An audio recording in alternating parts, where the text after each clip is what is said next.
everyone, thank you for being here. Welcome back to my channel. Today I am talking to you guys about self-talk, positive versus negative, what it is, how you can counteract your negative self-talk when you need to. Got my notes here. I'm so excited to talk to you guys about this. I have some resources and such that I can pop up on the screen and in the comments for anyone who needs them, which I will get more into as I go through the video. So first I'm talking about self-talk. Now self-talk doesn't have to be negative. I feel like it's the biggest thing we talk about. You know, when you think self-talk, you automatically think negative self-talk, but there is positive self-talk. You can hype yourself up inside your head and say really good, positive, helpful, happy things, but there also obviously is your negative self-talk where you berate yourself and you tear yourself down, and it makes situations so much harder just to deal with. Now, a lot of this comes from limiting thoughts and limiting beliefs that are really holding you back. They're beliefs that are stuck inside your brain that just don't make you feel good about yourself. And often they're coming from past traumas, whether that's traumas from your childhood, from parents, from friends, from other family members, something else entirely, whatever it is. A lot of the time it's from trauma or from an experience that has happened that has left these beliefs in your mind.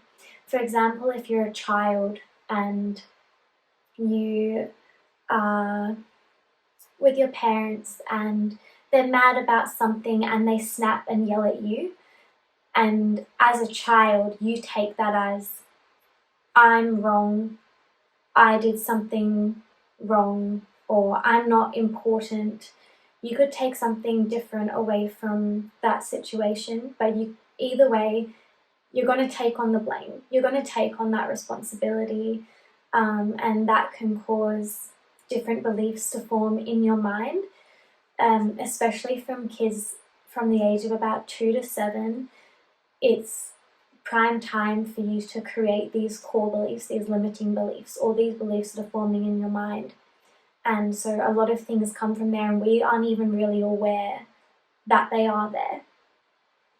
It's definitely from your hidden traumas, and that can be brought forward. You can figure out what those are, but it's a long process, and that's something that you should either talk to a life coach that is specifically trained in that with, doing like hypnotizing work and meditations, but also something, if it's really bad, that you should be going to a therapist or a psychologist and someone who is trained. And I'll leave some links for different places you can go if you just feel like it's too overwhelming, it's too much, and it's just really not healthy and not something you think that you can change on your own. I want to share a few. So I know that there is Lifeline you can talk to if you need to talk to someone, Headspace, and BetterHelp is an online counselling psychology service that you can access from anywhere in the world, but as far as I know, Headspace is just Australia, and I think Lifeline might also be, but I'll put the links down there anyway, just in case that's something that you want to do or talk to. Now, there are different categories of negative self-talk, and those include personalizing, which is basically just that you blame everything on yourself. You know, it's all my fault, I can't believe I did that, what an idiot, things like that. Ways to counteract those things could be, say you've done a presentation at work, and instead of being like, I'm an idiot, I can't believe I stuffed that up, go, okay, this made me anxious. Why was I anxious? Maybe it was because I wasn't prepared. Maybe it was because of a certain presence in the room. And then think about ways you can counteract that, whether it means practicing more beforehand for something like that, whether it means doing breath work or meditation beforehand, whatever is going to work for you. but acknowledging that that was the problem and not blaming it on yourself can be really powerful. So personalizing is one. And then magnifying, which is basically just you looking at a situation and magnifying the negative things, the negative aspects, the negative situation, whatever it is. If there's a bunch of positives and there's one negative thing, then magnifying your negative self-talk would be honing in on that one negative thing and only thinking about that negative thing, which is something we don't want to do either, and is another thing we just need to get curious about and talk to ourselves, why are we focusing on that? Is it relating to something that we've dealt with in the past? What could be the reason, instead of going into that negative, I hate you, you're stupid, you don't get this, you're not important, or getting angry. The next one is catastrophizing. So expecting the worst, and so instead of looking at the logic or reasonable explanations or what might actually happen, you're just so focused on worst case scenario. And unfortunately, like attracts like. So if all you're thinking about is the worst case scenario, then, and that always happens, it's because that's what you're putting out there. And this one, I feel like, can be one of the most damaging, because you're just not letting yourself,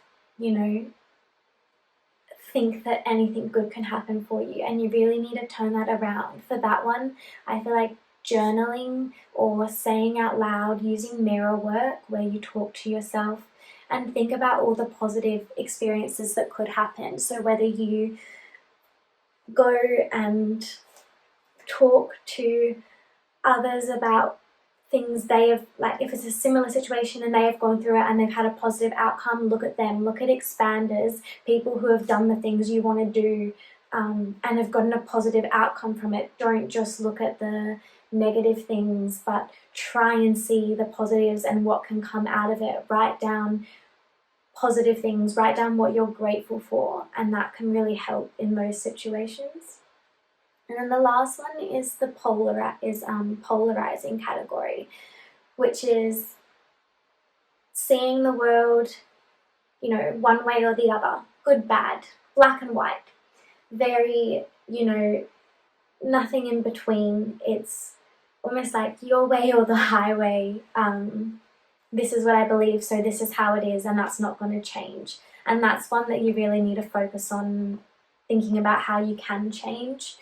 And that one's a really hard one to challenge yourself on, but I think it's really important to challenge yourself with that and to be open to other people's thoughts and perspectives, even if you don't necessarily agree with it, because that's going to make you open up and learn more about them, about yourselves, about everything, and hopefully counteract that negative self-talk. Now, when you actually get into a good space, when you are using positive self-talk and when that becomes your normal, there are so many benefits, because it's not just affecting your mind but your entire body. It can cause gut issues, it can cause anxiety, it can cause nausea. There are so many things that it can cause that are so bad for you, but there are so many positives from being good and looking at yourself and what you want and being able to talk positively to yourself, which include increased vitality, greater life satisfaction, improved immune function, reduced pain, better cardiovascular health, better physical well-being, your reduced risk for death, less stress and distress. It can be so calming.